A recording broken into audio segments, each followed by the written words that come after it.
किसी एक अमरीकी सियासतदान या सरकारी अफसरान के कत्ल की मुमकिन साजिश के इल्ज़ाम में अमरीका में एक पाकिस्तानी शहरी पर फर्द जुर्म आयद की गई है। अमरीकी महकमा इंसाफ के मुताबिक 46 साल के आसिफ मर्चेंट के ईरानी हुकूमत से मुबैना रवाबित हैं। अमरीका की अदालत में पाकिस्तानी शहरी पर फर्द जुर्म आयद कर दी गई है। आसिफ मर्चेंट पर अमरीकी सियासतदान या अफसरान के कत्ल की मुमकिन साजिश का इल्जाम आयद किया गया है। अमरीकी सियासतदान और सरकारी अफसरान के कत्ल की मुमकिन साजिश के इल्जाम में अमरीकी अदालत ने पाकिस्तानी शहरी आसिफ मर्चेंट पर फर्द जुर्म आयद कर दी। अमरीकी मीडिया रिपोर्ट में FBI के हवाले से कहा गया है कि मुबैना साजिश का हदफ कोई अमरीकी सियासतदान या अमरीकी हुकूमत के मौजूदा और साबिक अहलकार थे। एक पाकिस्तानी शख्स, उसका नाम आसिफ मर्चेंट है, उसको न्यूयॉर्क में गिरफ्तार कर लिया गया और कहा जा रहा है कि वो अमेरिका के अंदर सियासी लोगों को टारगेट करना चाह रहा था।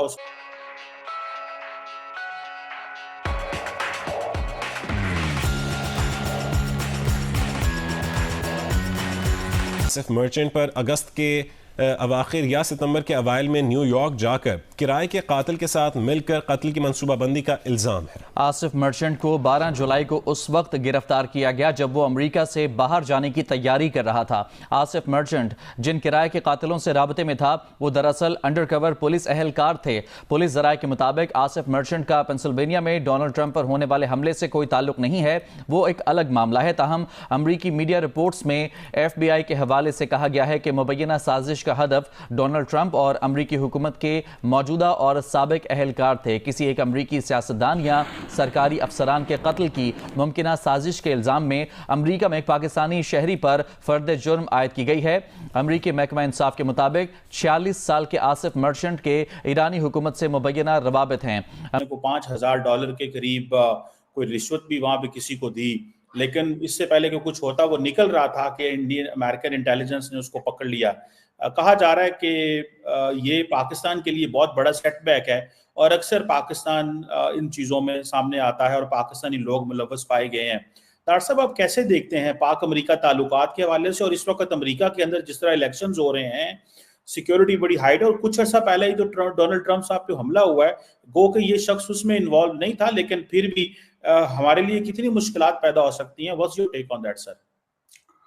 चीमा साहब, इस बंदे ने सत्यानाश करके रख दिया पाकिस्तानी अमेरिकन का। यहाँ पे इसने तसल्ली कर दी। इसने, मैं आपको बताना चाहूंगा कि हम जैसे लोग जो कि भाग कर यहाँ पे रिफ्यूज लेकर बैठे हैं, जब भी यहाँ पे कोई इस तरह का हादसा होता है, यकीन करें पिछले 35 साल से हम दुआएं मांगना शुरू कर देते हैं कि या मेरे मालिक इसमें कोई पाकिस्तानी ना हो, कोई मुसलमान ना हो। अब मैं ये बिल्कुल, इसने जस्टिफाई किया है कि आपको वाकई यहां भी PTI को प्रमोट करना चाहिए, Republican Democrat party, you don't deserve to be integrated into this society. Asif Merchant साहब ने इतना नुकसान पहुंचाया है पाकिस्तान को और मेरे जैसे लोग जो कि पाकिस्तानी अमेरिकन हैं, जो पाकिस्तान से भी मोहब्बत करते हैं और जो अमेरिका से भी मोहब्बत करते हैं, जो इंटीग्रेट करना चाहते हैं, जो शुक्रिया अदा करना चाहते हैं अमेरिका के, जिन्होंने हमें यहां पे संभाला है। इस बंदे ने तसल्ली कर दी है।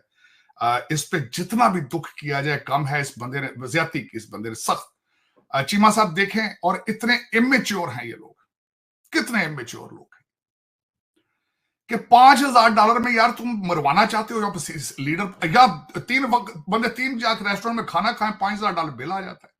इतना सस्ता सारा कुछ हो जाना था। इनको ट्रेन करने वाले भी नहीं समझते कि यार इनको इंटरनेट इस्तेमाल करने सिखा दें। मेरे इतने इमेच्योर हैं। और फिर उनसे कह रहा जी कि वो कभी कहता है जॉन बोल्टन को मारो, कभी कहता है किसको मारो, फिर डोनाल्ड ट्रंप। और सबसे बड़ी बात यह है कि न्यूयॉर्क 1 दिन पहले ये पकड़ा गया जिस दिन डोनाल्ड ट्रंप साहब के ऊपर अटैक हुआ। और मैं समझता हूं कि इस बंदे ने जो किया है, पाकिस्तान को मजीद इसने 20-25 साल पीछे धकेल दिया। अब रिलेशनशिप आप कह रहे हैं पाकिस्तान अमेरिका के कैसे होंगे, कहां होंगे, वो मैं पहले भी अर्ज करना चाहता हूं चीमा साहब। आपके रिलेशनशिप नीड बेस पे है, आपके रिलेशनशिप डॉलर बेस पे है। आपको टेररिज्म के लेंस से ही देखा जाता है, पहले भी अफगानिस्तान के हवाले से ही देखा जाता है, जब भी चाइना को काउंटर करना होता है उसी हवाले से देखा जाता है। आपकी कोई डिप्लोमेसी या आपकी कोई फॉरेन पॉलिसी के बेस पे आपके रिलेशनशिप दुनिया के किसी मुल्क के साथ भी नहीं है, छोड़े अमेरिका को। ये सारी दुनिया को इस चीज का खबर है कि आप यहां पैसों पे गिरते हैं और इन्हें पता है कि जब भी इंटरेस्ट कोई खरीदना है आपको डॉलर देने हैं, चाहे वो चाइनीज दे दें चाहे अमेरिकन दे दें। चाहे कोई रशियन दे दे, जो आपको क्वाटा दे दे, कुछ तेल दे दे, अल्लाह के नाम पे जो दे दे, आप उसके साथ चल पड़ते हैं। सारी दुनिया को पता चल चुका है उस पे क्या नुकसान होना है। आसिफ मर्चेंट ने उस फॉरेन पॉलिसी को क्या नुकसान पहुंचाना है जो एग्जिस्ट ही नहीं करती। इसने क्या नुकसान पहुंचाना था आपको? ये उसी लेंस से जिस तरह पहले देख रहे थे टेररिज्म के हवाले से, एक अनऑर्गेनाइज्ड रिलीजन, एक रोग स्टेट, उसी तरह देखते रहेंगे। आपको और क्या देखना है इन्होंने? आजकल आप रिलेशनशिप एंजॉय कर रहे हैं क्योंकि भारत के साथ आइडियल रिलेशनशिप नहीं है, you are lovey dovey. $7 billion आएगा, वो दुबई कनाडा चला जाएगा वो, और आप उनके साथ साथ हैं। इससे बड़ा और क्या? आसिफ मर्चेंट ने उस पर क्या नुकसान पहुंचाना था? इसने नुकसान तो मेरे जैसे लोगों को पहुंचाया। इसने पीटीआई वाले के वर्कर जहां पे जितना लौंडा लपाड़ा है, उनको इसमें क्या नुकसान पहुंचाना है? वो तो पहले ही डिस्कनेक्ट है अमेरिका के साथ, उनको क्या नुकसान होना है? तो चीमा साहब, इस बंदे ने बड़ी सख्त ज्यादती की है, चले कोई नहीं, लेकिन मैं ये जरूर कहूंगा कि ऐसे लोगों को करार वाकई सजा देनी चाहिए। मैं कल चीमा साहब, मैंने कल लर्न एक चीज की, मैं कल उससे बड़ा इंस्पायर्ड हुआ। कल जब मैं वापस आ रहा था बार्सिलोना से, चीमा साहब मेरे साथ एक सऊदी ट्रैवल कर रहा था। उसने कहा सऊदी अरेबिया के अंदर चीमा साहब हर जो करप्शन इन्वॉल्व केस होता है उसको वहां की हाई कोर्ट्स और सुप्रीम कोर्ट डिसीजन दे के हर महीने उसको अनाउंस करती हैं ताकि दूसरी सोसाइटी रिफ्रेन करे, उस तरह के क्राइम कमिट ना करे। मैं एक बहुत छोटा स्टूडेंट हूं लॉ का। जब मैंने जूरिस्प्रूडेंस पढ़ी थी तो पनिशमेंट के पीछे फिलॉसफी होती थी कि सजा इतनी गंभीर होनी चाहिए, इतनी सख्त होनी चाहिए ताकि सोसाइटी का दूसरा बंदा उसको कमिट करने से 2 दफा पहले सोचे। आसिफ मर्चेंट साहब आए हैं, इन्होंने बड़ा नुकसान पहुंचाया। यहां जो पाकिस्तानी बच्चे स्कूलों में पढ़ रहे हैं, जो बच्चे यहां की सेकंड जनरेशन बॉर्न है, जिनका नाम आसिफ होगा, जिनका नाम मोहम्मद होगा, जिनका नाम अहमद होगा, जिनके नाम के साथ पाकिस्तान लगता होगा, बस उनको इसने 20 साल पीछे कर दिया इस बंदे। लेकिन कोई नहीं, किसी को कोई शर्म नहीं है, कोई हया नहीं है। चीमा साहब, बस मेरे जैसे बंदे परेशान हैं यहाँ पे कि हमने आगे how will we move forward. मुझे अब हर गैदरिंग में किस लेंस से देखा जाएगा? देखिए ना, आपका तो रिलेशनशिप भी दुनिया के साथ पैसे का है। मेरा पैसे का रिलेशनशिप नहीं है। मेरा एक सिविलाइज्ड इंसान, ह्यूमन का मेरा रिलेशनशिप इनके साथ। मुझे इन्होंने रिफ्यूज दिया। This is my country. Asif Merchant साहब तो 5 साल 6 साल जेल काटेंगे। हो सकता है किसी कैदियों के तबादले में वापस अपनी 2 बीवियों के साथ चले जाएं। हो सकता है तीसरी शादी कर लें जाके वहां पे, और 6-7 बच्चे और पैदा कर दें। लेकिन मेरे जैसे बंदे को उन्होंने बहुत नुकसान पहुंचाया। मैं दुख के साथ कहूंगा, I was so sad to listen to this story कि इस बंदे ने मेरी जिंदगी के साथ क्या किया, मेरे बच्चों की जिंदगी के साथ इसने क्या किया। इसने बहुत घिनौना काम किया है। इसको करार वाकई, खैर सजा भी इसको क्या मिलनी है। Democrat party don't believe in it. सारे लिबरल जज बैठे हैं वहां। आसिफ मर्चेंट सिर्फ ये कह रहे हैं कि मेरा बाप बचपन में मुझे मारता रहा है, मेरा पड़ोसी मुझे सेक्सुअली अब्यूज करता रहा, हो सकता है उसको हीरो बना के वापस भेज दें। तो इनका क्या है चीमा साहब? लेकिन this is not how the society move forward.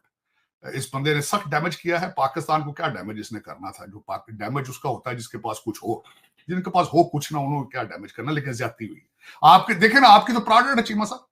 पिछले 40-45 साल में आपकी प्रोजेक्ट आपने जो तोड़ चढ़ाई है, उसका वो हीरो है। एक दहशतगर्दी आप एक्सपोर्ट, आप देखें ना, आपका ट्रेडमार्क क्या है? आप काटना आपका ट्रेडमार्क थोड़ी है। आपका आईटी आपका ट्रेडमार्क तो नहीं ना। आपका ह्यूमन रिसोर्स तो ट्रेडमार्क नहीं है। आप दुनिया में मशहूर किस चीज के लिए है? दहशतगर्दी के लिए मशहूर है, या cheap unskilled labour, non workable labour की वजह से मशहूर है। अब सऊदी अरेबिया, दुबई आपसे माफिया मांगता फिर रहा है कि खुदा का नाम है, इनको कुछ पढ़ा के भेजा करो। यहाँ पे 50% से ज्यादा जेलों में देखें तो पाकिस्तानी पड़े दुबई में। सऊदी अरेबिया आप उम्रों और हज के हवाले से अपने जितने भिखारी हैं वो भेज रहे हैं। और मैं चीमा साहब खुद जाता हूं, शर्मिंदा होता हूं। हरम शरीफ से निकले तो हर गेट के सामने 15-15, 20-20 खड़े हैं, मांग रहे हैं।